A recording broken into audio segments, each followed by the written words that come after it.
Alors, on continue le Sermon sur la montagne. On est aujourd'hui sur le chapitre 7, les versets 1 à 12. Donc, on attaque le début du chapitre 7. Moi, je l'ai trouvé assez déroutant, ce chapitre, et surtout si on ne se rappelle plus de ce qu'on a vu juste avant, donc les chapitres 5 et 6 qu'on a déjà étudiés et que vous avez pu suivre dans la série.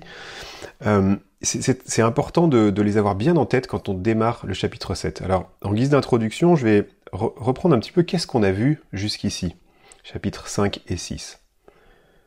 On a vu que le citoyen du royaume de Dieu est une nouvelle personne, humble, consciente de ses propres faiblesses, zélée pour la justice, qui cherche le secours en Dieu. Cette personne porte du fruit, la douceur, la bonté, la paix et le courage face à la souffrance. Sa vie sociale n'est pas corrompue par la colère ou l'amertume. Elle n'est pas souillée par la convoitise sexuelle ou l'infidélité conjugale. La vérité est de mise dans ces échanges, et l'amour du prochain règne si totalement que même les personnes nocives ne peuvent le détruire. Chez cette personne, la foi en Dieu n'est pas entachée de conventions religieuses ou d'hypocrisie. Elle se discipline pour nourrir sa foi chaque jour d'une profonde intimité avec Dieu, se laissant reprendre et transformer sur ces zones d'ombre. Enfin, elle vit libérée de l'esclavage du matérialisme, vous vous rappelez le Disneyland carton-pâte, et elle réoriente constamment ses affections profondes vers le royaume de Dieu et sa justice. Elle en fait une priorité. En fait, les chapitres 5 et 6 nous dévoilent la vision du parfait citoyen du royaume de Dieu. Alors, si vous avez le goût du défi, peut-être vous êtes au taquet là. Vous voyez le gros défi qui est devant vous. Mais en réalité, ça peut être écrasant. Et Jésus sait bien qu'on peut se sentir écrasé et découragé par une telle vision. Notre réaction instinctive, naturelle, c'est très probable que ce soit, mais en fait c'est impossible. Comment vous voulez que je puisse réaliser ça dans ce monde ? Dans le monde dans lequel on vit, il faut redescendre de votre nuage, c'est pas gérable. On voit ici dans le chapitre 7 que Jésus n'est pas un réformateur idéaliste ou un gourou qui plane sur son nuage. Jésus connaît parfaitement la nature humaine. Il connaît les forces et les faiblesses de notre cœur. Il connaît nos peurs, il connaît nos zones d'ombre, il connaît nos raisonnements qui sont si facilement pervertis. Et du coup, dans le chapitre 7, pour mettre en pratique cette vision parfaite à l'intérieur même d'un monde déchu, Jésus exhorte ses disciples sur les tensions relationnelles que les disciples vont rencontrer. On va rencontrer des tensions en nous-mêmes, on va rencontrer des tensions en relation avec nos ennemis, en relation verticale avec Dieu et en relation horizontale avec nos frères, avec notre prochain. Du coup, on va voir 4 exhortations de Jésus pour vivre les valeurs du royaume dans ce monde déchu. La première, ça va être résumé par... j'ai fait une phrase qui résume un petit peu tout. La première, ça va être de s'examiner soi-même pour être vraiment un frère pour nos frères. Sans insister ensuite auprès de ceux qui combattent contre l'Évangile, en cherchant activement le secours de l'Esprit de Dieu, et enfin en retournant notre égoïsme au service de notre prochain. Et je vais tout de suite lire Matthieu 7, versets 1 à 5 pour la première partie. Ne jugez pas afin de ne pas être jugés, car on vous jugera de la même manière que vous aurez jugé, et on utilisera pour vous la mesure dont vous vous serez servi. Pourquoi vois-tu la paille qui est dans l'œil de ton frère, et ne remarques-tu pas la poutre qui est dans ton œil ? Ou comment peux-tu dire à ton frère « Laisse-moi enlever la paille de ton œil », alors que toi, tu as une poutre dans le tien ? Hypocrite, enlève d'abord la poutre de ton œil, et alors tu verras clair pour retirer la paille de l'œil de ton frère. Alors le passage commence par « ne pas juger ». C'est probablement le verset le plus cité par les non-croyants, et c'est aussi un verset souvent très mal compris, même par les croyants. Alors pourquoi ? Un non-croyant, lui, il peut brandir ce verset pour rejeter la culpabilité d'une situation que la Bible décrit comme un péché. C'est assez simple de dire « non, t'as pas à me juger ». Mais un croyant aussi peut se cacher derrière ce verset pour éviter de se concentrer et d'examiner un reproche qu'est en train de lui adresser un frère par amour. Ne jugez pas afin de ne pas être jugé. Est-ce que ça veut vraiment dire qu'on ne devrait pas exercer nos facultés critiques envers les autres ? Qu'on devrait renoncer à tout reproche ? Renoncer à discerner entre la vérité et l'erreur ? Vraiment ? Renoncer à discerner entre le bien et le mal ? Jésus nous rappelle sans cesse qu'il aime la vérité et qu'il a en horreur le mensonge. L'ensemble du sermon sur la montagne même fait appel à nos facultés critiques. Ce même commandement de ne pas juger est immédiatement suivi de 2 autres, au verset 6 et au verset 15, qui nous disent de ne pas donner ce qui est sain aux chiens et de se garder des faux prophètes. Mais comment obéir à ces deux commandements si on ne peut pas exercer de jugement critique, si on ne doit pas exercer de jugement? En fait, Jésus condamne notre prédisposition à critiquer et à condamner les autres. Si vous avez téléchargé la petite fiche qui est dans la description, c'est les mots à trous qu'il y avait à trouver. C'est Jésus condamne notre prédisposition à critiquer et à condamner. Certaines traductions ont mis se poser en juge à la place de juger, se poser en juge, et d'autres ont mis le fait de condamner.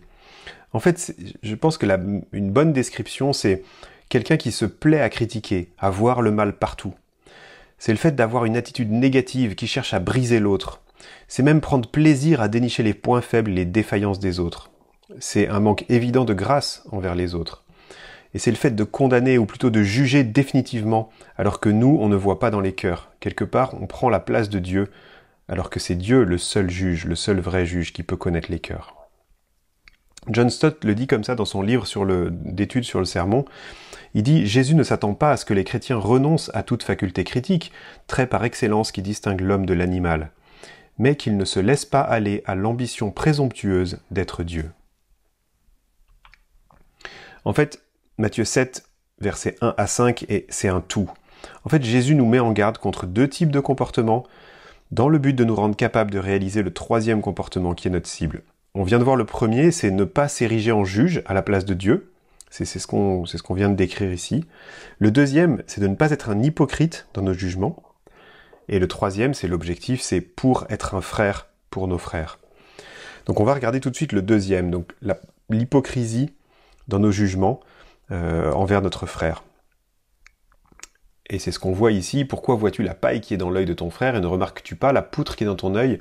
Ou comment peux-tu dire à ton frère « laisse-moi enlever la paille de ton œil » alors que toi, tu as une poutre? Hypocrite.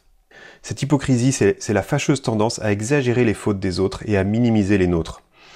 Et d'ailleurs, c'est souvent nos propres tendances que nous remarquons et que nous jugeons chez les autres. L'hypocrisie, c'est quand un acte qui a l'apparence de la bonté, comme ôter une paille de l'œil de mon frère, devient un moyen de me rassurer moi-même sur ma propre supériorité morale. Cette hypocrisie qui est manifestée par notre prédisposition à critiquer et à condamner les autres, c'est une véritable poutre dans notre œil. C'est souvent bien plus grave que le péché qu'on est en train de voir chez l'autre. C'est d'autant plus ridicule de juger l'autre sans me juger moi-même d'abord. 1 Corinthiens 11, verset 31 nous dit « Si nous nous examinons nous-mêmes, nous ne serions pas jugés. » Et Matthieu 7, verset 2, « Car on vous jugera de la même manière que vous aurez jugé, et on utilisera pour vous la mesure dont vous vous serez servi. » Alors comme nous, on est jugés chaque jour par la grâce infinie de Dieu, témoignons aussi à notre tour de la grâce dans nos jugements. Que notre attitude manifeste de la douceur, de l'humilité, de la compassion dans notre façon de reprendre un frère ou une sœur. Et enfin, on en arrive au troisième point, être un frère pour nos frères. C'est ça la cible en fait, c'est pour ça que les deux autres points sont là. Jésus dit pas, tu as une poutre dans ton œil, donc n'essaye pas d'aider ton frère qui a une paille dans le sien. Abandonne l'affaire. Non, il dit pas ça du tout. Il nous commande à chacun de s'occuper d'abord de notre poutre, et il nous commande ensuite de s'occuper de notre frère. Donc apprenons à nous examiner nous-mêmes. Notre premier ministère, qui est à temps plein, c'est nous-mêmes. Proverbe 20, verset 27 nous dit « L'esprit de l'homme est une lampe de l'Éternel. Il explore le plus profond de l'être. » Ou encore dans la version Bible du Semeur, « L'esprit de l'homme est une lampe que l'Éternel a donnée et qui sonde les profondeurs de l'être. » En fait, c'est un acte d'amour envers notre prochain de s'occuper de notre propre santé spirituelle et émotionnelle avant de se permettre de le reprendre ou de le critiquer. On pourrait dire pas de critique sans autocritique. Alors, pour être un peu concret, je vais faire l'exercice devant vous, puisque là, depuis le début, je suis en train de donner des leçons avec le sermon sur la montagne. Alors, qu'est-ce que je peux voir à l'intérieur de moi si je m'examine? Qu'est-ce que je peux observer dans mes propres trous noirs d'incrédulité? Les miens en vrai, tout simplement. Je ne suis pas allé chercher très loin, j'ai juste regardé mon cœur. Je me rends compte que je recherche parfois l'approbation des autres avant l'approbation de Dieu. Je me rends compte que je suis très souvent en manque de gratification instantanée. Il m'arrive d'utiliser les autres pour satisfaire mes propres besoins. J'interprète souvent les désagréments comme des offenses personnelles et je me sens facilement blessé. Souvent je me plains ou je me mets en retrait, ou encore mieux, je deviens sarcastique quand les choses ne se passent pas comme je voudrais. J'ai souvent du mal à discuter calmement de mes besoins de façon mûre, douce et aimante. D'ailleurs, je suis souvent sur la défensive. J'ai du mal à gérer les conflits. Souvent, je les étouffe, je les ignore, ou encore mieux, je peux tenir les autres pour responsables. Globalement, je vois que je suis beaucoup trop préoccupé par moi-même. Je suis d'ailleurs souvent dans la critique et dans le jugement. Je me rends compte aussi que j'oublie parfois l'impact de mon état intérieur sur les autres autour de moi. Et enfin, je me rends compte que j'ai des difficultés à écouter les souffrances et les déceptions des autres. Alors chez les êtres humains, c'est souvent classique d'être conscient des défauts des autres, un peu trop d'ailleurs, et assez aveugle quand il s'agit de nos propres défauts. La liste que je viens de vous lire, j'ai dû la travailler, j'ai dû y réfléchir, j'ai dû écouter ma femme, j'ai dû écouter mes frères, j'ai dû écouter des gens, j'ai dû aussi me remettre en question en lisant certaines choses sur des points où je me reconnais. Et ouais, c'est précieux de connaître ses propres défauts, parce qu'on a souvent tendance à les projeter sur les autres, et à voir chez les autres des défauts contre lesquels nous luttons en nous-mêmes. Les psychologues, ils appellent ça la projection. Alors une fois qu'on s'est examiné soi-même, à la lumière de la parole et dans l'intimité avec notre Père Céleste, il se produit deux choses. On devient capable d'aider un frère ou une sœur qui est en difficulté. Et la deuxième, c'est qu'on a aussi l'obligation de l'aider, par amour pour lui, par amour pour elle. Lévitique 19, versets 17 et 18, nous dit « Tu ne détesteras pas ton frère dans ton cœur, mais tu veilleras à reprendre ton prochain. Ainsi tu ne te chargeras pas d'un péché à cause de lui. Tu ne te vengeras pas et tu ne garderas pas de rancune contre les membres de ton peuple. Tu aimeras ton prochain comme toi-même. Je suis l'Éternel. » Alors on peut considérer l'image que Jésus prend, retirer une paille de l'œil de quelqu'un. Imaginez-vous cette action. C'est vraiment pas une action simple et rapide. Ça va nécessiter de la confiance de la part de la personne qu'on veut aider. Cette personne-là ne peut pas voir la paille elle-même, puisque cette paille est dans son œil. Et elle va peut-être dire, mais j'ai pas de paille dans mon œil, je suis juste allergique à la poussière. Elle est peut-être aussi allergique à la remise en question, hein, comme nous. Mais du côté de la personne qui veut aider, il va falloir de la temporisation pour s'examiner elle-même. Il va falloir qu'elle voie si elle a une tendance similaire, et qu'elle voie aussi si elle est motivée par l'amour dans sa démarche. Et puis il va falloir de la douceur, de la finesse, probablement une grande patience pour attendre que l'autre soit prêt. Imaginez si je m'approche de lui un peu rapidement avec un gros outil, et même une petite pince à épiler, même comme ça va être un peu touchy comme expérience. Alors, je trouve que c'est vraiment très parlant de se rappeler de cette image et de l'avoir bien en tête avant de vouloir aider quelqu'un. Et comme ça, on aura l'attitude que Jésus nous demande d'avoir. Donc, on a vu, le premier point, c'était s'examiner soi-même pour être vraiment un frère pour nos frères. Et maintenant, on va voir le deuxième point qui était le fait de ne pas insister auprès de ceux qui combattent contre l'évangile. C'est la deuxième exhortation de Jésus. Donc on va lire Matthieu 7, verset 6. « Ne donnez pas les choses saintes aux chiens, et ne jetez pas vos perles devant les porcs, de peur qu'ils ne les piétinent et qu'ils ne se retournent pour vous déchirer. » Alors à la première lecture, je me suis demandé, mais qu'est-ce que ce verset fait là ? Et une fois qu'on a décortiqué ce que Jésus vient de dire, le fait de reprendre son frère avec amour, en voulant sincèrement l'aider, après m'être examiné moi-même en profondeur, et bien finalement on voit que Jésus est en train ici de mettre une limite. Vous voulez aider avec la bonne attitude ? Très bien, mais sachez discerner ceux qui se moquent de la vérité. Jésus ne décrit pas ici tous les incroyants, mais plutôt les personnes qui ont été en contact avec le message de l'Évangile et qui se sont endurcis, ceux qui ont choisi délibérément de ne pas recevoir ce message. Dans le chapitre 10 de Matthieu, quand Jésus envoie les 12 disciples en mission dans les villes voisines, il leur demande de distinguer les personnes réceptives des personnes fermées. Si on ne vous accueille pas, si on ne vous écoute pas, quittez cette maison. Et c'est vrai qu'en insistant avec des personnes comme ça, les conséquences ne peuvent être que négatives. C'est même la porte ouverte au blasphème. C'est d'ailleurs comme ça qu'on distingue le fou du sage dans les proverbes. Proverbe 9, versets 7 et 8 nous dit « Celui qui instruit le moqueur récolte le mépris, et celui qui reprend le méchant s'attire ses insultes. Ne reprends pas le moqueur si tu ne veux pas qu'il te déteste, mais reprends le sage, et il t'aimera. » En fait, Jésus est réaliste. Il sait que ses disciples auront affaire, parfois, à des individus qui ont perdu tout sens moral et spirituel, et ces individus-là seront particulièrement virulents. Les perles dont il parle, et je pense tout simplement que ces perles font référence aux enseignements du royaume de Dieu, c'est-à-dire le chapitre 5 et 6, tout ce qu'on a vu jusqu'ici. Cet enseignement, il est pour des disciples qui ont déjà le désir de suivre Jésus. Mais on ne gagnera pas les gens à Christ en jetant devant eux les beautés du sermon sur la montagne. Au contraire, on ne va que provoquer leur hostilité.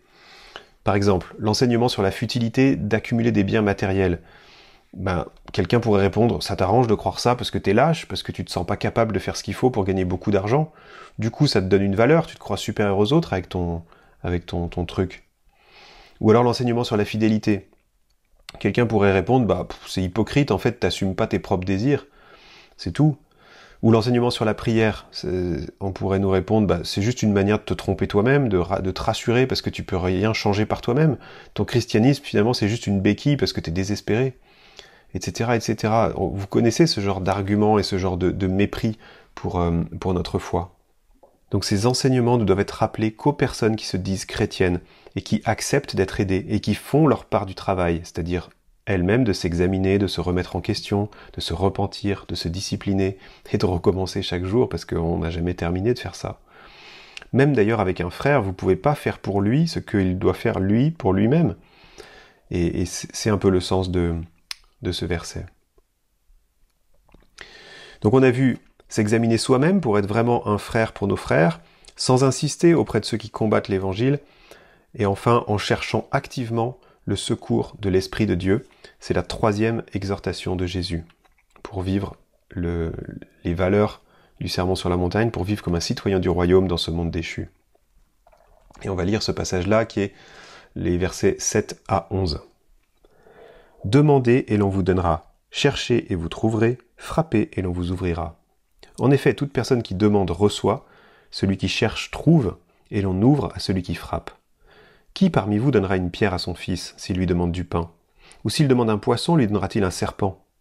Si donc, mauvais comme vous l'êtes, vous savez donner de bonnes choses à vos enfants, votre Père Céleste donnera d'autant plus volontiers de bonnes choses à ceux qui les lui demandent. » Jésus enseigne clairement sur la prière ici, mais il a déjà enseigné sur la prière au chapitre 6. Et dans le contexte au chapitre 6, c'était l'inquiétude pour les besoins matériels et la relation à Dieu et à son royaume. Il nous a dit, Dieu connaît nos besoins et on n'a pas à les lui répéter sans cesse. Pourtant, là au chapitre 7, Jésus nous encourage à la persévérance et à l'insistance pour obtenir certaines bonnes choses qu'il ne nomme pas ici. Alors qu'est-ce qu'il faut faire? Il faut insister ou est-ce qu'il ne faut pas insister? L'écueil à éviter ici n'est pas le même que celui du chapitre 6. Il y a donc un problème sous-jacent qui doit être assez évident pour ceux qui ont écouté le sermon jusqu'ici. Alors on va essayer de voir, c'est quoi ce problème? Quel est le problème le plus évident que l'on ressent quand on arrive à ce point de l'étude du sermon sur la montagne, ou de l'écoute, si on peut se dire à l'époque on était au pied de Jésus et on entend tout ça? Qu'est-ce qu'on pourrait se dire? Je sais pas vous, mais moi je me dis, on devrait normalement être dans la réaction, mais comment c'est possible de vivre tout ce que tu es en train de nous dire? Dépendre totalement de Dieu, abandonner ma cause entre ses mains, suivre le Jésus persécuté et crucifié. Alors crucifié, il ne le savait pas encore, mais en tout cas, le sermon annonce la persécution. Couper avec toutes mes attitudes charnelles, mon autodéfense, mon apitoiement sur moi, etc. Ne jamais garder d'amertume ou de colère. Ne pas convoiter, ni tromper. Prier pour mes ennemis. Tout en servant mon prochain, en vivant une véritable communion avec Dieu et en renonçant à moi-même. Ça fait pas mal déjà. Et en plus, je peux même pas me défiler en me cachant derrière les fautes des autres, parce que je dois m'examiner moi-même, lutter contre la poutre qui est dans mon œil. Waouh! Normalement, à ce stade de l'écoute du sermon, on devrait dire, un peu comme Paul dans Romains 7, verset 24, « Malheureux être humain que je suis, qui me délivrera de ce corps de mort ?» Et je crois justement que Jésus voulait nous amener exactement ici, pour qu'on reconnaisse notre énorme besoin spirituel. Et si vous vous demandez, mais comment pourrais-je espérer vivre la vie décrite par Jésus dans le sermon sur la montagne? Jésus ici vous répond, demandez et l'on vous donnera, cherchez et vous trouverez, frappez et l'on vous ouvrira. En effet, toute personne qui demande reçoit, celui qui cherche trouve, et on ouvre à celui qui frappe. Le passage parallèle qu'on retrouve en Luc 11, verset 13, il révèle la nature des bonnes choses dont il est question ici. Si donc, mauvais comme vous l'êtes, vous savez donner de bonnes choses à vos enfants, le Père Céleste donnera d'autant plus volontiers le Saint-Esprit à ceux qui le lui demandent.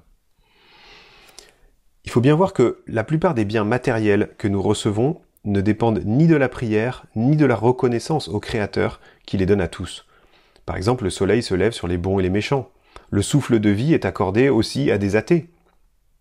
Mais les bénédictions spirituelles, comme le pardon quotidien, la délivrance du mal, la paix du cœur, la croissance dans la foi, la croissance dans la sainteté, dans l'espérance et l'amour, ne peuvent être données là où elles ne sont pas reçues. Les bénédictions spirituelles ne peuvent être données là où elles ne sont pas reçues. Jacques 4, verset 2 nous dit dans la version Tob, « Vous ne possédez pas parce que vous n'êtes pas demandeur. » J'aime bien cette formulation. « Vous ne possédez pas parce que vous n'êtes pas demandeur. » Pour nos progrès spirituels, on devrait constamment demander, chercher, frapper. En fait, on devrait prier beaucoup plus souvent pour notre besoin de grandir que pour toute autre demande. Parce que dans Matthieu 7, verset 7, toute personne qui demande reçoit, celui qui cherche trouve et on ouvre à celui qui frappe. Toute personne qui cherche Dieu le trouvera, c'est une promesse de Jésus. Le Saint-Esprit est là pour nous rendre capables de vivre cette vie, si on est demandeur. Et être demandeur, c'est être vraiment demandeur, c'est pas prier une fois, c'est demander, chercher, frapper et persévérer à le faire en étant confiant que Dieu va nous le donner, que Jésus va nous donner son esprit pour nous changer. Alors pourquoi parfois on a l'impression que personne répond, qu'on reçoit rien? Il y a autant de réponses que de personnes dans cette salle. Parfois, c'est parce qu'on a besoin d'aide et on doit accepter l'aide, écouter un frère, lui faire confiance ou écouter un médecin. Parfois, on a besoin de se confesser à un tiers. On a besoin que ça sorte de nous, ou on a besoin de prier avec un tiers. Parfois même, on n'arrive plus à prier. On a besoin d'être avec quelqu'un d'autre qui prie pour nous, et de l'entendre prier pour nous. Parfois, c'est notre identité en Christ qui a besoin d'être rappelée, d'être clarifiée. Peut-être il y a des mensonges auxquels on a cru, et on a besoin de les lâcher, et c'est pas toujours évident. Parfois, c'est notre vision de Dieu qui a besoin d'être corrigée. Jasmine, la copine d'Eden, ma fille de 9 ans, elle lui a dit il y a 2 semaines, « De toute façon, Dieu, il n'existe pas. » Alors Eden lui dit « Ah bon, mais pourquoi tu dis ça ?»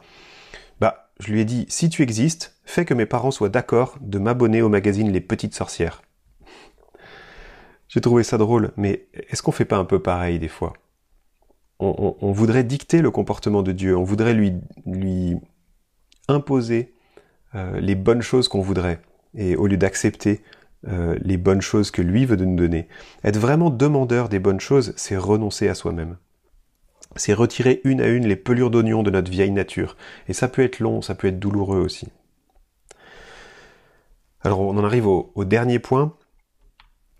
On a vu donc s'examiner soi-même pour être vraiment un frère pour nos frères, sans insister auprès de ceux qui combattent contre l'évangile, tout en cherchant activement le secours de l'Esprit de Dieu pour tout ça. Et enfin, en retournant mon égoïsme au service de mon prochain. C'est la 4e exhortation de Jésus. Et c'est le verset 12. Ainsi, tout ce que vous voudriez que les hommes fassent pour vous, vous aussi, faites-le de même pour eux, car c'est ce qu'enseignent la loi et les prophètes. Alors dans la seconde 21, la version que vous avez en général avec vous pour suivre, c'est le mot « ainsi » manque au début du verset. Et ce petit mot, en fait, relie tout ce qu'on vient de voir à cette fameuse règle d'or, comme on l'appelle en général. Ce petit mot « ainsi », on le retrouve dans les plus anciens manuscrits, les plus fiables. Peut-être que les gens qui ont recopié, parce qu'à l'époque, ils recopiaient à la main la Bible, peut-être qu'ils ont peut-être tout simplement enlevé ce « ainsi », parce qu'ils ne voyaient pas de premier abord qu'il y a un lien entre ce qui vient d'être dit et ce verset. Mais je vais vous montrer qu'il me semble qu'il y a clairement un lien. Cette 4e exhortation, elle assume que le sermon sur la montagne est incomplet et que c'est volontaire quelque part. Cette règle d'or, elle concerne finalement tous les sujets qui ne sont pas abordés ici par Jésus. Alors cette maxime, elle existait avant Jésus sous sa forme négative. Les stoïciens utilisaient ça. On a retrouvé aussi des écrits de Confucius qui reprenaient cette maxime, mais de façon négative. C'est-à-dire, ne faites pas aux autres ce que vous ne désirez pas qu'on vous fasse. Jésus, lui, devait peut-être la connaître et savait que les gens connaissaient cette maxime, et en fait, il la retourne pour faire de cet ancien proverbe un moyen bien plus efficace pour vaincre notre égoïsme qui est tellement ancré en nous. Et il dit « Tout ce que vous voudriez que les hommes fassent pour vous, vous aussi, faites-le de même pour eux. » C'est comme si Jésus disait « Regarde au fond de toi ce que tu désires, et désire-le pour les autres. On pourrait penser qu'il surestime nos forces morales, mais pas du tout. Jésus assume pleinement la force de notre égoïsme et il nous demande d'amener cet amour de soi à travailler pour les autres. Jésus nous demande de faire cet effort de nous mettre à la place de l'autre. Si j'étais cette personne, dans cette situation, comment est-ce que j'aimerais être traité ? Alors, ça ne veut pas dire qu'il faut donner à l'autre exactement ce que l'autre voudrait égoïstement, mais lui donner ce qui est la bonne chose pour lui dans cette situation, comme votre Père Céleste vous donne de bonnes choses. Et c'est là où je vois le rapport avec le « ainsi ». Comment le « ainsi » connecte ce verset à ce qui est au-dessus ? C'est exactement de cette façon-là. Sinon, ça pourrait être ma volonté égoïste, soit la volonté égoïste de mon prochain. Mais c'est ni l'un ni l'autre. Dans les deux cas, c'est le bien dans les deux cas. C'est mon bien et le bien de mon prochain. Et si vous avez un doute sur qu'est-ce que ça veut dire mon bien ou le bien de mon prochain, c'est quoi le bien ? C'est tout le sermon sur la montagne, le chapitre 5, le chapitre 6 et le début du chapitre 7. C'est ça le bien, c'est ça que vous devez vouloir pour votre prochain. Finalement, c'est cette force qui s'indigne quand il s'agit de mes propres intérêts. Dans mon attitude extra-défensive, Jésus me demande de la retourner et de la mettre au service de l'amour de mon prochain. Et je crois que c'est effectivement ça qu'enseignent la loi et les prophètes, qui est la fin de notre passage. Donc si on fait un gros résumé là de ce qu'on a vu ce matin, finalement, en reprenant un peu le titre, c'est s'examiner soi-même pour être vraiment un frère pour nos frères, capable de reprendre avec amour, sans se poser en juge ni condamner, en appliquant la même mesure de grâce qu'à nous-mêmes, sans insister auprès de ceux qui combattent contre l'Évangile, en cherchant activement le secours de l'Esprit de Dieu, parce qu'il n'y a que comme ça qu'on peut avancer, et en priant davantage pour nos propres progrès que pour quoi que ce soit d'autre, et enfin en retournant la force de mon égoïsme pour offrir de bonnes choses à mon prochain. Alors avant de se quitter, vous pourriez garder en tête quelques questions, je vais vous donner 3 questions, gardez-en une juste, et essayez de changer un tout petit peu vos habitudes sur le sujet que vous allez choisir. Le premier, ça pourrait être comment je m'examine moi-même, à quelle fréquence, avec qui, est-ce que je tiens un journal, est-ce que vous seriez capable de faire la liste que je vous ai fait tout à l'heure sur moi-même. C'est pas une belle liste, mais il vaut mieux en être conscient que de l'ignorer. Donc, première question, comment je m'examine moi-même ? L'avez-vous déjà fait avec quelqu'un ? Demandez à votre épouse si vous êtes marié, ou demandez à vos amis proches si vous n'êtes pas marié. Deuxième question que vous pourriez vous poser, comment je reprends mon prochain ? Est-ce que j'use de suffisamment de grâce et de douceur, ou est-ce que j'ai tendance à aller gratter là où je sais que ça va faire mal ? Et la troisième, est-ce que je prie chaque jour pour mes propres progrès ? Est-ce que je prie autant pour mes propres progrès que pour tout autre sujet ? Et parfois notre prière pourrait être juste de vouloir les bonnes choses, de vouloir les vouloir. Et des fois ça commence là en fait, mais priez chaque jour pour vouloir les bonnes choses que Dieu veut vous donner et être demandeur du Saint-Esprit qui vous transforme. Que Dieu vous bénisse et vous fasse la grâce d'être rempli de son esprit pour vivre les valeurs du royaume dans ce monde déchu. Amen.